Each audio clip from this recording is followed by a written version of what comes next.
తెల్లవారి పిల్ల కోడి కూయనే లేదు, పొయ్యి మీద పాల పొంగు ఊరుకోలేదు. ఇంటిల్లి పాదిగా కోరింది కోరిక, మేలు కొల్ప దివ్యమైన కాఫీ కప్పు ఎక్కడా? ఇంత తొందరింకా ఆగబోనంది, సర్రుమంటూ కాఫీ క్రేజ్ ఎక్కిపోతుంది. ఈ మాయ కొత్తగా అమ్మాయి చెప్పిన లోకమంతా దీన్ని మించి డ్రింకు లేదు ఎక్కడా. ఒక్క సిప్పు కాఫీలోనే ఎంత మాయగా, ఇంతకన్నా సాగుతుందా లైఫ్ హాయిగా.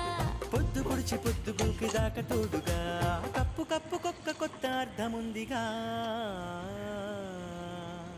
అరే తెల్లవాడి టౌన్ నుంచి తెలుగువాడి వీధి దాకా కప్పు కాఫీ తగలకుంటే కాలమైనా ఆగిపోదా. లోకమంతా వేరు వేరు పేరు పెట్టి పిలుచుకున్న దీనికి ఎక్కడైనా ఒక్కటేర తెలుసుకోర. తెల్లవాడి టౌన్ నుంచి తెలుగువాడి వీధి దాకా కప్పు కాఫీ తగలకుంటే కాలమైనా ఆగిపోదా. లోకమంతా వేరు వేరు పేరు పెట్టి పిలుచుకున్న దీనికి ఎక్కడైనా